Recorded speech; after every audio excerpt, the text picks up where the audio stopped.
Dear students, अब हम करेंगे कक्षा 4 और 5 की इंग्लिश वर्कबुक प्रयास की वर्कशीट 71, 72, 73 और 74। Sequence these pictures. यहाँ पे दिए गए चित्रों को हमें सही क्रम से लगाना है and write a description about them to complete the story. और हमें इनका विवरण लिखना है जिससे कि स्टोरी कंप्लीट हो सके। तो हम सबसे पहला क्रम देंगे लास्ट वाले चित्र को। ये सबसे पहले आएगा क्योंकि इसमें एक आदमी आता है अपनी बेटी के साथ में और यहाँ पे सामान बिखरा हुआ पड़ा है। अब हम इसका डिस्क्रिप्शन लिखेंगे। A little girl came with her father with her father in a park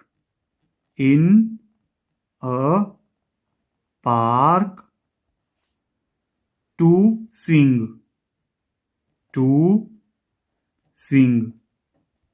एक छोटी लड़की अपने पिता के साथ पार्क में आई झूलने के लिए। अब हम देखें तो दूसरे नंबर पर यह वाला चित्र होगा, यह वाला। इसमें ये झूले को तैयार कर रहे हैं। दे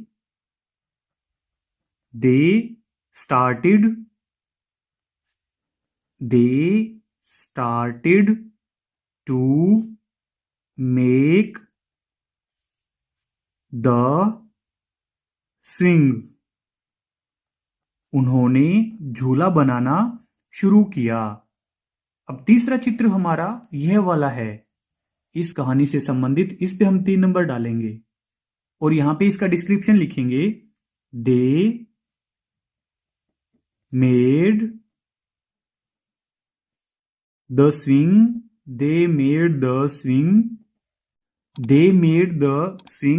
with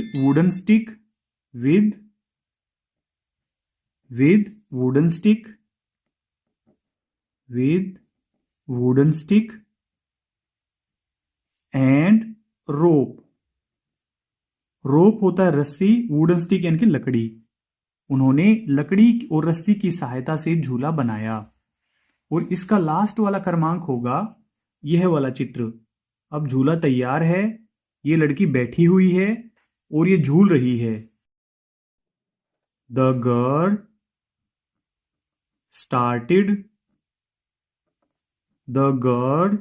स्टार्टेड स्विंगिंग। लड़की ने झूलना शुरू किया। Both were happy. दोनों खुश थे। नेक्स्ट वर्कशीट नंबर 72 में है। Read the passage below. नीचे दिए गए पैसेज को पढ़ें and answer the following questions. और आगे दिए गए क्वेश्चन के आंसर दें। तो यह बहुत ही मजेदार कहानी है, आइए इसको हम पढ़ लेते हैं। शेरा वॉज अ लिटिल कब। शेरा एक छोटा बच्चा था, इनकी एक शावक था छोटा। He lived in the jungle with his mother lioness. वह अपनी माँ शेरनी के साथ जंगल में रहता था। वन डे, एक दिन, Shera was playing hide and seek with his siblings. एक दिन शेरा अपने भाई बहन के साथ में हाइड एंड सीक खेल रहा था। He was searching for them. वह उन्हें ढूंढ रहा था। Suddenly he realized that he had come far away from home. उसे अचानक से रियलाइज हुआ कि वह घर से बहुत दूर आ गया। He did not remember the way to home. वह घर जाने का रास्ता नहीं जानता था। शेरा स्टार्टेड क्राइंग। शेरा ने रोना शुरू कर दिया। Mother lioness heard the crying of Shera. माँ शेरनी ने शेरा के रोने की आवाज सुनी। All the siblings and mother Loines started looking for him. उसके सभी भाई बहन और उसकी माँ ने उसे ढूंढना शुरू किया। फाइनली, अंत में, mother lioness found Shera behind a big banyan tree. अंत में माँ शेरनी ने शेरा को एक बड़े से बरगद के पेड़ के पीछे ढूंढ लिया। शेरा बिकेम वेरी हैप्पी, शेरा बहुत खुश हुआ। आफ्टर सीइंग हिज मदर, उसकी माँ को देखकर। ही हैप्पीली हग्ड हिज मदर, उसने खुशी से अपनी माँ को गले लगा लिया। एंड बोथ वेंट होम, और वे दोनों घर चले गए। आंसर द फॉलोइंग क्वेश्चंस, आगे दिए गए क्वेश्चन के आंसर दें। What did Shera do when he got lost, जब वह खो गया था शेरा तो उसने क्या किया। ही स्टार्टेड क्राइंग, यहां पे लिखा हुआ है शेरा स्टार्टेड क्राइंग, तो हम ही लिख देंगे शेरा के लिए। He started crying. हम छोटे से छोटा लिखने की कोशिश करेंगे जिससे कि आपको लिखने में परेशानी न हो। हु सर्च्ड फॉर शेरा, शेरा के लिए किसने खोज शुरू की, तो उसके भाई बहन ने और उसकी मां ने। All the siblings, all the siblings and his mother, उनके सभी भाई बहन और उसकी मां ने। How did Shera get back to home, Shera घर कैसे आया। The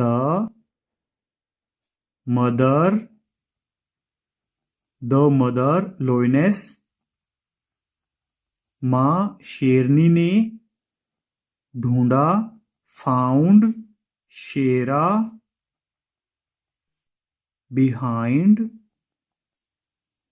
a big banyan tree, big banyan tree, क्योंकि मां शेरनी ने उसको एक बड़े से बरगद के पीछे ढूंढ लिया। आगे, what would you do if you got lost in jungle, आप क्या करेंगे अगर आप जंगल में खो जाते हैं।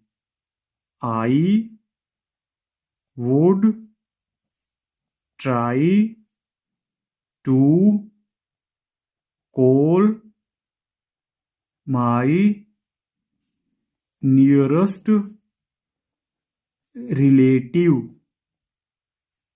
अगर मेरे पास फोन होगा तो मेरे जो सबसे पास में कोई रिलेटिव होगा तो मैं उसको कॉल करूंगा। अगर मेरे पास फोन भी नहीं है तो मैं क्या करूंगा। आई वुड क्राई लाउडली, तो मैं ऊंची आवाज में चिल्लाता। नेक्स्ट वर्कशीट नंबर 73 में है read the description of the following festivals, नीचे दिए गए त्योहारों के डिस्क्रिप्शन को पढ़ें। डिस्क्रिप्शन यानी कि विवरण। And find the correct picture for them, और विवरण के लिए सही चित्र ढूंढें। Label the picture with the name of the festival and number of the description, हमें उन चित्रों को लेबल करना है, नाम लिखना है उस त्योहार का, और डिस्क्रिप्शन का नंबर भी लिखना है। अब जैसे फर्स्ट है, it is the festival of colours, यह रंगों का त्योहार है, तो ये होली का त्योहार है। ये हमें बताया भी गया है, यहाँ पे एक नंबर भी लिखा गया है और यहाँ पे होली भी लिखा गया है। अब आगे है second, sister ties a rakhi on brothers wrist, बहनें अपने भाई की कलाई पर राखी बांधती हैं। तो ये वाला चित्र, यहाँ पे हम 2 नंबर डालेंगे क्योंकि 2 नंबर का डिस्क्रिप्शन है ये, और यहाँ पे लिखेंगे रक्षाबंधन, रक्षाबंधन। फिर आगे है तीसरा, people celebrate the birth of Jesus Christ on this day, लोग इस दिन जीसस का जन्म दिवस मनाते हैं। तो ये होता है क्रिसमस का त्योहार। तो यहां पे हम 3 नंबर डालेंगे, ईसाई लोगों का ये त्योहार होता है Christmas.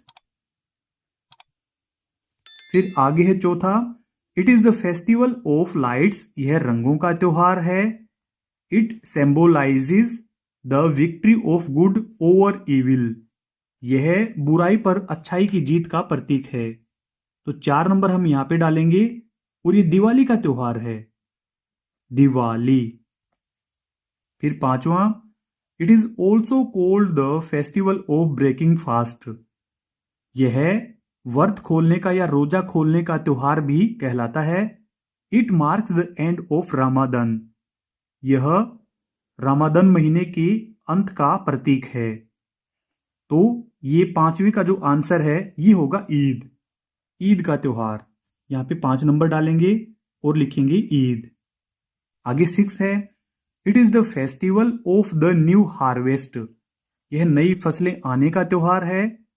People celebrate by dancing and eating festive food around the bonfire. लोग इसको आग जलाकर उसके चारों ओर नाचते हुए और खाते हुए इस त्योहार को मनाते हैं। तो ये लोहड़ी का त्योहार है, Lohri. Next worksheet, worksheet number 74 में है, रीड द फॉलोइंग पैराग्राफ। आगे दिया गया पैराग्राफ पढ़ें and discuss the questions given below, और नीचे दिए गए क्वेश्चन को डिस्कस करें। Arun was doing his homework. Arun अपना होमवर्क कर रहा था। He drew something on a piece of paper. उसने कागज के एक टुकड़े पर कुछ बनाया।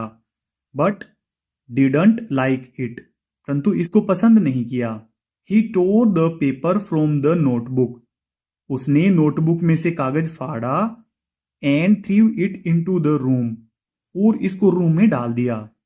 ही sharpened the pencil in anger. उसने गुस्से में आकर पेंसिल को पैना किया। The crumbles and pencil leads powder fell on to the floor. और पेंसिल के छिलके और पेंसिल का लेड पाउडर वो फर्श पर गिर गए। This made the floor very dirty. इसने फर्श को बिल्कुल गंदा कर दिया। Answer the following questions in one sentence. नीचे दिए गए क्वेश्चन के आंसर हमें केवल एक वाक्य में देने हैं। What was Arun doing. Arun क्या कर रहा था। ही, अरुण के लिए हमने प्रयोग किया है ही वॉज, और फर्स्ट वाले सेंटेंस में ही इसका आंसर है। He was doing his homework. He was doing his homework. वह अपना होमवर्क कर रहा था। अब सेकंड है, why did he throw the papers. उसने पेपर क्यों फेंका, कागज क्यों फेंका। इसका आंसर यहां पे है, he drew something on a piece of paper but didn't like it. He drew something, उसने कुछ बनाया। हम थोड़ा पास पास में लिखें क्योंकि यहां पे जगह कम पड़ेगी। He drew something but didn't like it, but didn't like it, परंतु इसको पसंद नहीं किया। लास्ट में फुल स्टॉप लगा देंगे। आगे थर्ड है, is it good or bad to make the floor dirty like Arun. क्या ये सही है अरुण के जैसे फर्श को गंदा करना। ये अच्छा है या बुरा है, तो ये बुरा है। इट इज बैड, यह बुरा है, ये गलत है। आगे है, do you keep your school clean. क्या आप अपने स्कूल को साफ रखते हैं। Discuss with your teacher. अपने टीचर के साथ डिस्कस करें। How your school is kept clean. आपका स्कूल कैसे साफ रखा जा सकता है। And right it in your own words, और इन्हें अपने शब्दों में लिखिए। In the box given below, नीचे दिए गए बॉक्स में। तो अब हम लिखेंगे कि हम अपने स्कूल को किस प्रकार से साफ सुथरा रख सकते हैं। First, we sweep the floor with a broom. हम फर्श में झाड़ू लगाएंगे, तो ये काम तो रोजाना करेंगे। फिर we remove the cobwebs once in a week. सप्ताह में एक बार जाले हटाएंगे, जो कमरे में जाले लग जाते हैं उनको हटाएंगे। फिर तीसरा, we put garbage in dustbin. हम कचरे को डस्टबिन में डालेंगे, इधर उधर नहीं फेंकेंगे, डस्टबिन में डालेंगे। फिर आगे चौथा, वी डेकोरेट आवर स्कूल। हम अपने स्कूल को डेकोरेट करेंगे, सजाएंगे, अच्छे अच्छे चित्र लगाएंगे। फिर लास्ट वाला, we plant trees in our school. हम अपने स्कूल में पौधे लगाएंगे, जिससे कि हमारा स्कूल हरा भरा दिखे। डियर स्टूडेंट्स, आपके प्यारे प्यारे कमेंट्स का हमें इंतज़ार रहता है। अगर आपके कोई सवाल या सुझाव हैं तो आप कमेंट करें, हम आपको ज़रूर रिप्लाई करेंगे। इस वीडियो के डिस्क्रिप्शन में मिलेंगे आपको हिंदी, गणित और अंग्रेजी वर्कबुक के लिंक। तो लिंक पर क्लिक करके आप पूरी वर्कबुक की वीडियो एक साथ देख सकते हैं। अगर आपको हमारी वीडियो अच्छी लगती है तो चैनल को सब्सक्राइब ज़रूर कर लें। Thank you.